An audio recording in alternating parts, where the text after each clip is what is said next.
안녕하세요, 한이아빠입니다. 오늘도 역시 완벽한 공부법 제8장 사회성 편 마지막 제 세 번째 시간을 갖도록 하겠습니다. 이번 시간은 대인관계를 높이는 7가지 기술에 대해서 간단하게 리뷰도 해드리고 제 의견도 살짝 이야기해드리는 시간 갖도록 하겠습니다. 지난 시간에 좀 길게 한 것 같아서 이번 시간에 조금 짧게 정리하고 빨리 다음 장으로 넘어갈 수 있도록 하겠습니다.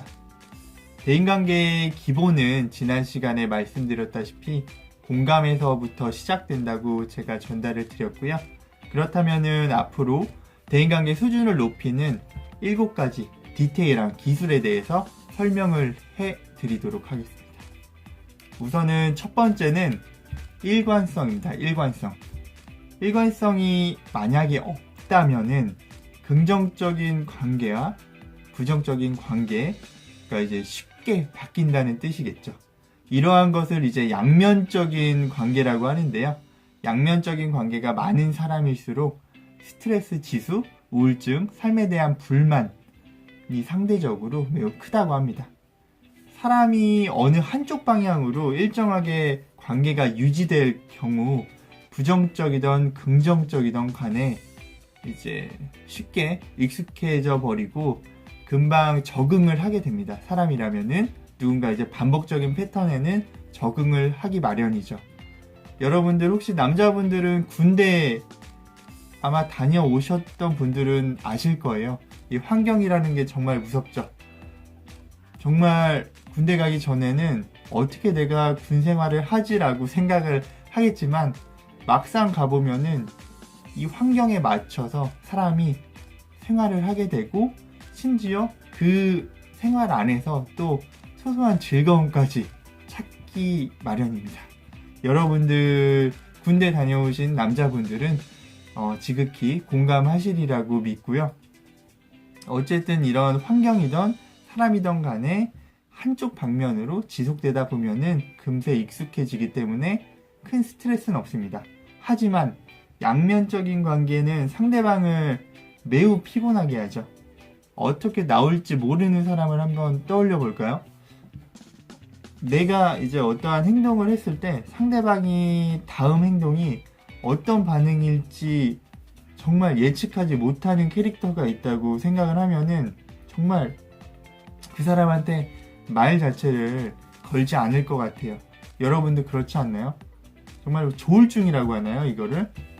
어떨 때 말을 걸었더니 정말 기분이 좋고 어떨 때는 말을 걸었더니 똑같은 상황인데도 불구하고 갑자기 화를 내고, 특히 여러분의 상사가 그런다면은 한번 생각해 보세요. 정말 끔찍하지 않나요?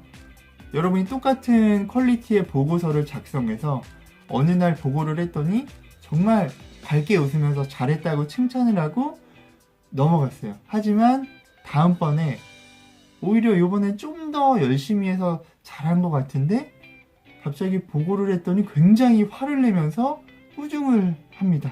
심지어 욕까지 하고.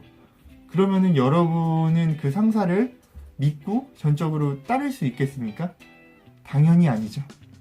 이거는 일관성은 기본적으로 대인관계 그리고 리더십에도 굉장히 큰 영향력이 있다고 생각이 듭니다. 두 번째는 존중입니다.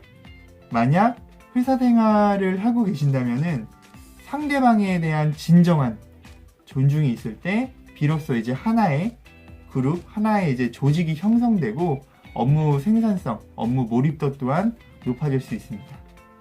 직장인 1만 5천 명을 대상으로 연구를 실시한 결과 직장생활 만족도를 높이는 요인으로 급여보다 높은 것이 바로 이 존중이라고 대답을 했습니다. 이제 존중해달라 라는 대답을 하진 않았을 거고요.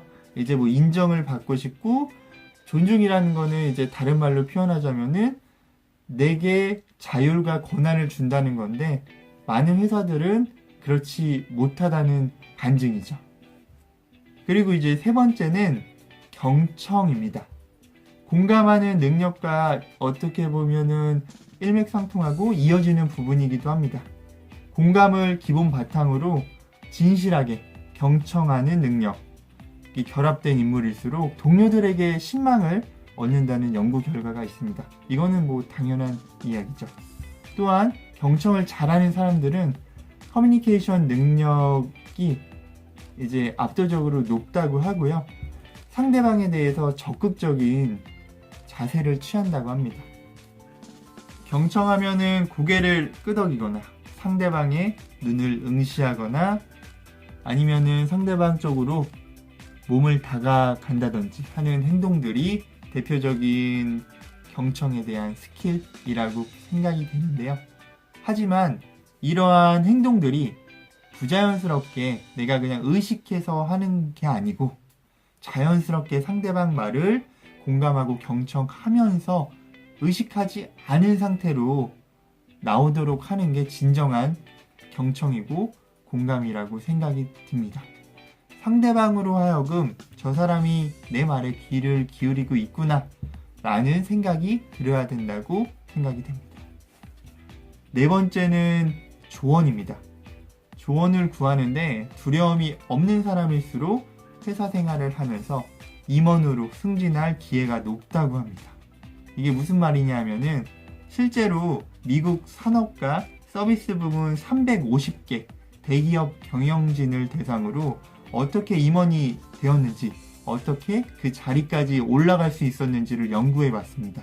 연구 결과 성공적으로 임원이 된 사람들은 대부분 상사에게 조언을 자주 구한다는 연구 결과가 밝혀졌고요. 세계적으로 정말 유명한 천재 레오나르도 다빈치 또한 언제든지 궁금한 사항이 있으면은 전문가들을 찾아가서 직접 논의하고 물어보고 조언을 구했다고 합니다. 또한 에어비앤비 창시자 브라이언 체스키 또한 동일하게 다빈치처럼 본인이 궁금한 부분이 있으면은 학문을 통해서 배우던 간접 경험 그리고 직접적으로 전문가들을 찾아가서 조언을 구하는데 전혀 어떠한 꺼리낌도 없었다고 합니다. 이런 거를 보면은 조언 구하는 데에서 이제 많은 역량 차이가 발생할 수 있고 훌륭한 피드백이 들어오느냐 안 들어오느냐 그런 정도의 차이일 것 같고요. 전문가에게 조언을 많이 구할수록 훌륭한 피드백이 많이 돌아오겠죠.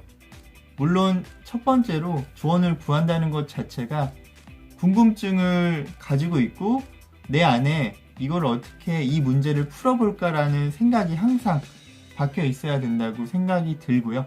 첫 번째로 이제 궁금증이고 두 번째는 그 궁금증을 해결하기 위해서 어떠한 행동을 취하는 액션 단계인데 액션을 취하지 않는 사람들이 훨씬 더 많고 실제로 액션을 취한다고 하더라도 인터넷 쇼핑이나 여러 가지 개인적인 활동들로 끝나는 경우가 대부분인 경우를 많이 봤습니다. 제가 회사 생활을 하면서 실질적으로 누군가에게 자기보다 이제 조금 더 나은 전문가를 찾아간다든지 아니면 논문을 읽는다든지 이러한 활동들을 하는 사람들은 제가 많이 겪어보지는 못했던 것 같아요.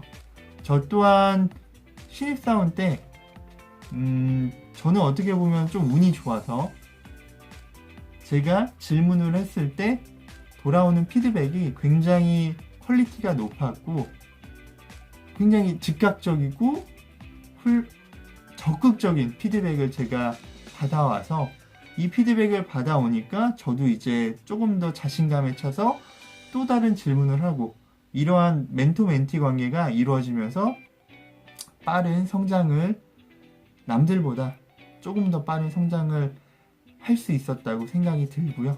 물론 지금도 많이 배우고 부족한 점이 많지만 제 분야에서만큼은 그래도 조금 더 이른 성장을 하지 않았나라고 판단이 됩니다.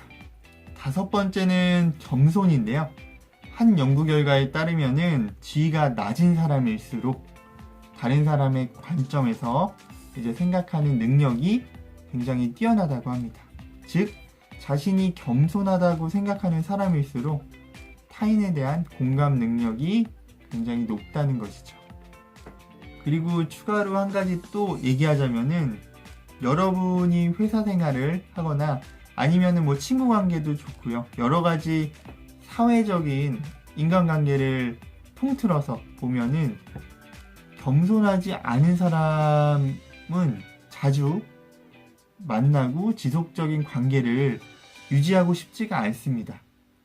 뭐 독특한 취향을 갖고 계신 분들이 계실지는 모르겠지만 대부분의 일반적인 사람들은 그럴 거라고 생각이 들고요. 회사 생활을 하면은 특히 더 그렇습니다. 같이 일하고 같이 이제 프로젝트를 진행하고 업무를 공유하고 계속 함께 해야 될 사람들인데 겸손하지 못한 사람은 같이 함께 나아가기가 매우 어렵다는 생각을 받은 적이 몇 번 있었습니다. 반면 겸손한 사람들은 한 번 만나면은 다음번에 또 이 사람이랑 일을 하고 싶고 만나고 싶은 그 감정이 듭니다. 그래서 사회생활을 할 때는 이 겸손이라는 덕목은 아주 중요한, 특히 외국에는 모르겠지만 우리나라 정서에는 매우 중요한 포인트가 아닐까 생각이 듭니다. 6번째는 칭찬입니다. 칭찬은 고래도 춤추게 한다는 말이 있습니다. 특히 직장생활, 학교생활을 막론하고 칭찬받는 일만큼 신나는 일이 없습니다. 즉 칭찬을 아끼지 않는다면은 당신 주변 사람들에게 호감을 사게 되는 거는 뭐 당연한 이야기죠. 하지만 이렇게 칭찬을 자주 해주는 사람이 정말 드뭅니다. 사회생활을 하다 보면은 특히 상급자일수록 하급자한테 칭찬을 해주는 게 어려운 일이 아님에도 불구하고 잘 하지 않더라고요.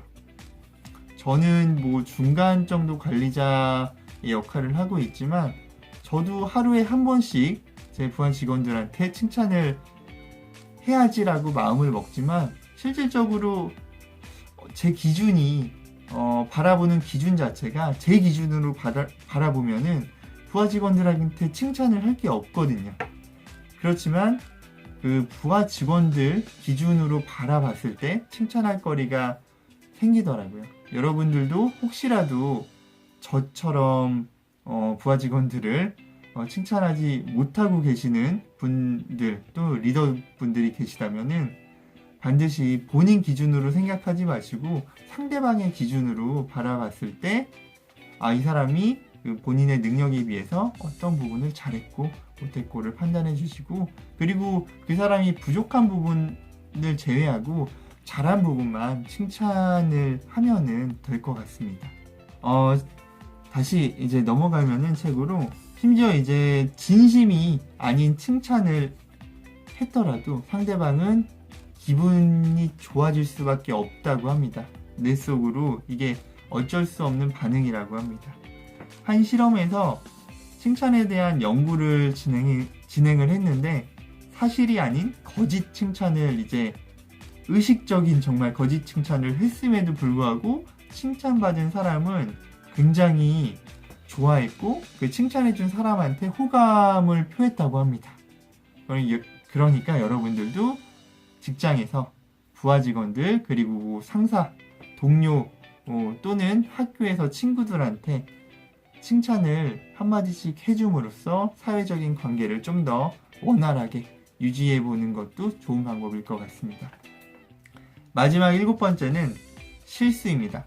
실수 효과라는 게 있는데요. 말 그대로 실수를 하면은 저 사람 참 인간답네, 사람다운 모습이 있구나 라는 이제 말이 바로 이 실수 효과인데요. 너무 완벽해도 딱딱하고 차갑게 보이지 않나요? 하지만 실수 효과는 누구에게나 적용되는 사례는 아닙니다. 만약에 예를 들어서 여러분의 직장 동료들을 한번 떠올려 보시고요. 누가 봐도 실력이 없는 사람이 만약에 실수를 했다고 한다면 어떤 생각이 들까요? 인간적이고 정감 있고 저 사람 참 인간적이네 라고 볼까요? 아니면은 반대로 저 사람 또 실수했어? 저러니까 승진을 못하지, 이런 식으로 생각을 할까요? 당연히 후자인 경우가 매우 높습니다. 반면 실력이 굉장히 뛰어나고 전문가인 사람이 똑같은 실수를 했을 때 사람들은 정반대로 생각하는 경향이 있습니다. 아, 역시 저 사람 딱딱하기만 했는 줄 알았는데 인간다운 실수도 하는구나 라는 생각을 하게 되죠. 이게 바로 실수 효과의 근본이고요. 실수 효과는 즉 본인이 실력이 없다면 역효과가 날 수 있다는 점을 주의하셨으면 좋겠습니다. 즉 본인이 실수 효과를 이용하려면 실력을 키울 수밖에 없다는 거죠. 이러한 7가지 대인관계 기술뿐만 아니고 각자가 살아가면서 터득한 이제 인적 관계 네트워킹 기술이 있다고 보고요.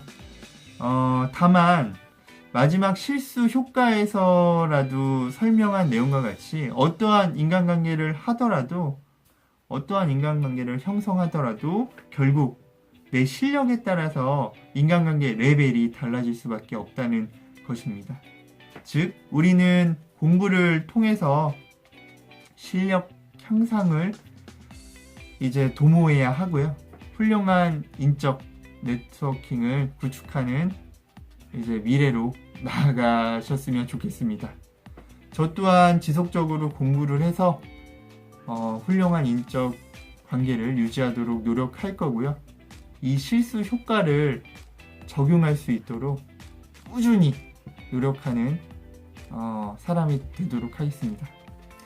지금까지 환희아빠였고요. 다음 9장 몸짱에서 찾아뵙도록 하겠습니다. 감사합니다.